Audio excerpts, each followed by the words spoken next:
ये तुंड उपरे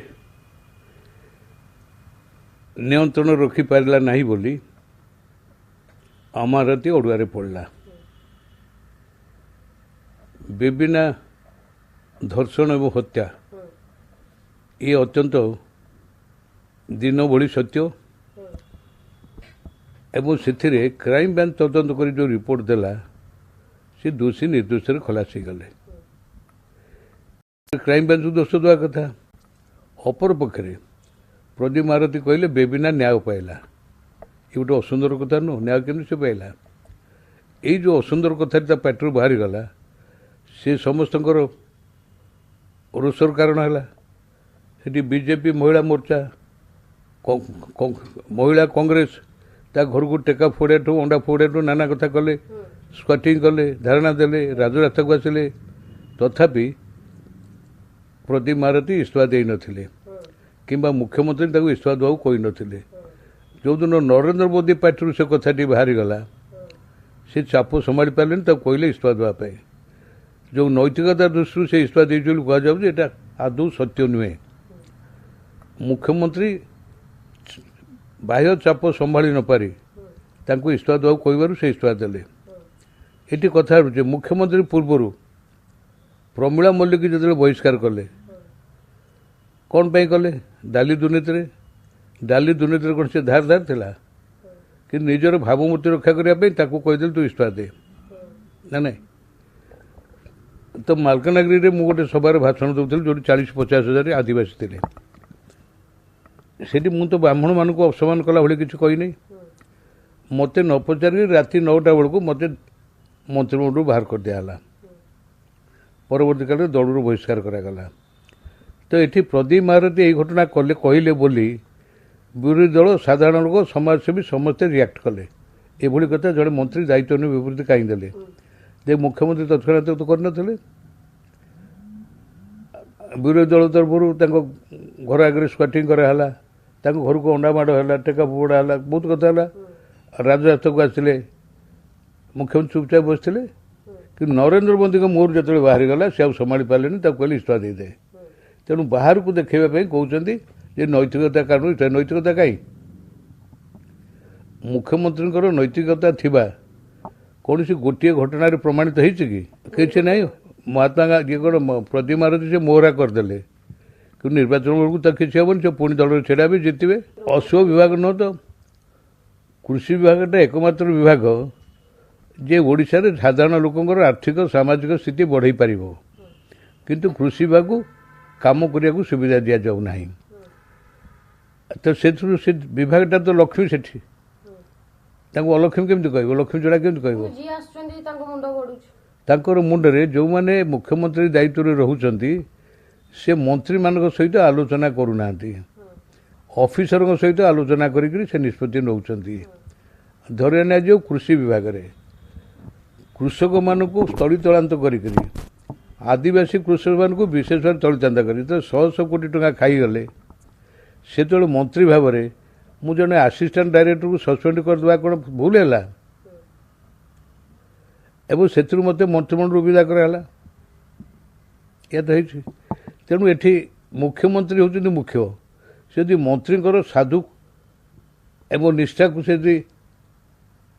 हिसाब को नियंते ना ऑफिसर मान कान कुआ कथा निष्पत्ति नियंती दोषटा ना विभाग कहीं दोष हम पाखे आउ कि कहवाक उपाय नाला भाषा नाथा से कहवाक बाध्य।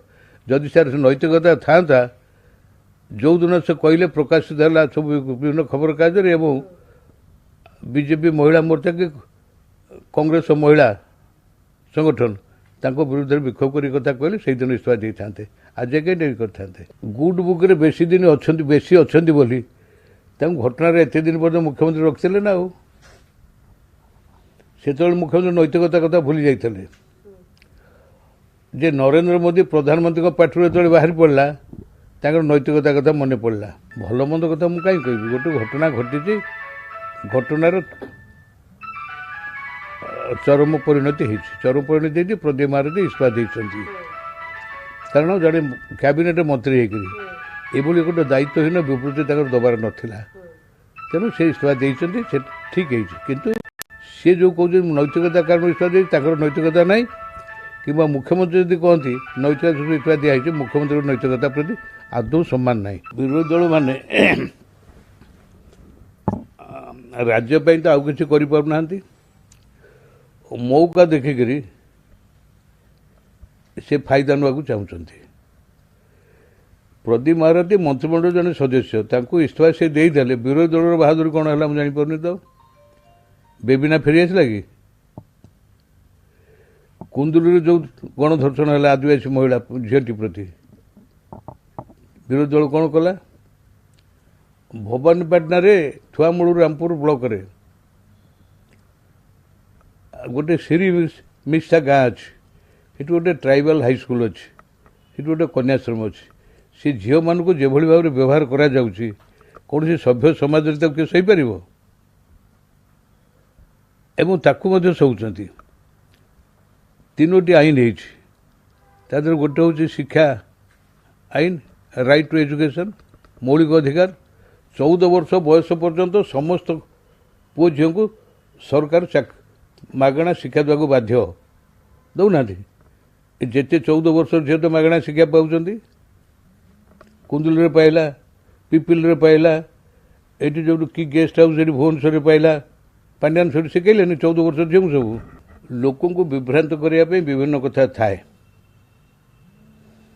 ଏଠି ନିଜର ଭୂମି ବଣ୍ଟନ ବ୍ୟବସ୍ଥା, ଭାଗ ଚାଷ ବ୍ୟବସ୍ଥା ଏଭଳି ଅବ୍ୟବସ୍ଥାରେ ଅଛି, ଯେଉଁଠି ଚାଷୀ ଆତ୍ମହତ୍ୟା କରୁଛନ୍ତି। ଧାନ ଦର କମ୍ ହେଲେ ଆତ୍ମହତ୍ୟା କରୁନାହାନ୍ତି, ସେମାନଙ୍କୁ ଶୋଷଣ କରାଯାଉଛି ବୋଲି ସେ ଆତ୍ମହତ୍ୟା କରୁଛନ୍ତି। ଯେଉଁ ରାଜ୍ୟରେ 82 ଯେତେ ଲୋକ ଚାଷ କରୁଛନ୍ତି, ତା ଭିତରୁ 82% ଚାଷୀ ହେଉଛନ୍ତି ନାମମାତ୍ରାସୀ କ୍ଷୁଦ୍ର ଚାଷୀ। ତାଙ୍କ ପାଖରେ ଯେତିକି ଜମି ଫମି ଅଛି, ତାଙ୍କ ପରିବାରକୁ ସେ ଚଳେଇ ପାରିବେନି। ତେଣୁ ଅଧିକ ଜମି ଥିବା ଲୋକଙ୍କ ପାଖରୁ ଜମି ଭାଗ ନିଅନ୍ତି, କିନ୍ତୁ ସେ ଭାଗୁଆ ଯେ ସାର ପାଏନି, ବିହନ ପାଏନି, ଋଣ ପାଏନି, କିଛି ପ୍ରୋତ୍ସାହନ ପାଏନି। ଝଡ଼ି ବଢ଼ି ମରୁଡ଼ି ପ୍ରାକୃତିକ ପରିଚୟ ଅଛି। ତା ଦେହରେ ଯଦି ଧାନ ତାଙ୍କର ନଷ୍ଟ ହେଇଗଲା, ଯେ ଜମି ମାଲିକକୁ କୁହେ ମୁଁ ଜାଣିନି ମୋତେ ଏତିକି ବସ୍ତା ଲେଖା ଧାନ ଦେବା କଥା, ତୁ ଦେ। ସେ ଶୋଷଣର ଶିକାର ହେଇକି ଅତ୍ୟାଚାର ସହି ନ ପାରିକି ସେ ଆତ୍ମହତ୍ୟା କରେ। ତେଣୁ ସେ ଆଇନରେ ସଂଶୋଧନ ଆଣିବା ପାଇଁ 10 ମସିହାରେ ମୁଁ ଲେଖିକି ଦେଲା ପରେ ମନ୍ତ୍ରୀ ଥିଲି ଯେତେବେଳେ, ଏପର୍ଯ୍ୟନ୍ତ ହେଲାନି। ଏଥରକ ଆସିଲା ପରେ ସବୁ ଆଇନ ତର୍ଜମା କରି ସବୁ କଥା କରି କରାହେଲା ଯେ ଗୋଟେ ସଂଶୋଧନ ପ୍ରସ୍ତାବ ଆଣିବା, ଚାଷୀଙ୍କର ସମସ୍ୟା ଦୂର, ଭାଗ ଚାଷୀଙ୍କ ସମସ୍ୟା ଦୂର ହେବ। ନିଷ୍ପତ୍ତି ହେଲା ସେପ୍ଟେମ୍ବର 17 ତାରିଖରେ ବୈଠକରେ ଫାଇନାଲ ହେଇକି ଅର୍ଡ଼ିନାନ୍ସ ହେବ। ଆଉ ମହେଶ୍ୱର ମହାନ୍ତି ମିଟିଂ ଡାକିଲେନି। ମୁଁ ଯେତେବେଳେ ତାଙ୍କୁ ପଚାରିଲି, ରାଜସ୍ୱ ମନ୍ତ୍ରୀ ସେ କନଭେନର, କାହିଁ କରୁନ? ସେ ମୋ କାନ ପାଖରେ ଚୁପକିନି କଲେ, ଦାମ ଭାଇ କାହିଁ ତା ଦେହରେ ଲାଗିବା, ପାଣ୍ଡିଆନ ମନା କରୁଛି। ଯେଉଁ ରାଜ୍ୟରେ ପାଣ୍ଡିଆନ ଜଣେ ଅଫିସର ଯଦି ଓଡ଼ିଶା ଲୋକର ଭାଗ୍ୟ ନିର୍ଦ୍ଧାରଣ કરે, ସେଠି କ'ଣ ହେଇପାରିବ? ପ୍ରଭାବ କେଉଁଥିରେ କିଛି ନାହିଁ, ସେ ଦେଖେଇବାକୁ କହୁଛି, କିଛି ଲୋକ ବିଭ୍ରାନ୍ତ ହେବେନି। ଯେମିତି ଟଙ୍କିକିଆ ଚାଉଳ ପାଇଲେ ଲୋକ ଖୁସି ହେଉନାହାନ୍ତି, ଯାହା ଆମ ମୁଖ୍ୟମନ୍ତ୍ରୀ ଟଙ୍କିଆ ଚାଉଳ ଦେଲେ। କିନ୍ତୁ ଆଜି 7% ଲୋକଙ୍କୁ ଡାଇବେଟିସ୍ ହେଲାଣି, ଯେଉଁମାନେ ଫିଜିକାଲ ଲେବର ଶାରୀରିକ ଶ୍ରମ କରୁଥିଲେ। ସେ କଥା କ'ଣ ସେ ଭାବୁଛନ୍ତି? ଯଦି ଆଡ଼େ କହୁଛନ୍ତି ଆମେ କୃଷିକର୍ମ ପୁରସ୍କାର ପାଉଛୁ, ତାହେଲେ 82 ଲକ୍ଷ ପରିବାରକୁ ଟଙ୍କିଆ ଚାଉଳ କାହିଁ ଦେଉଛ? ପରସ୍ପର ବିରୋଧୀ କଥାଟା ହେଉଛି ନା। ଏବେ କାଳିଆ ଯୋଜନା କ'ଣ? ଲୋକଙ୍କୁ ଠକିବା ପାଇଁ ଯୋଜନା ହେଇଛି। ତେଣୁ ଏ ସବୁ ହିପୋକ୍ରାସି।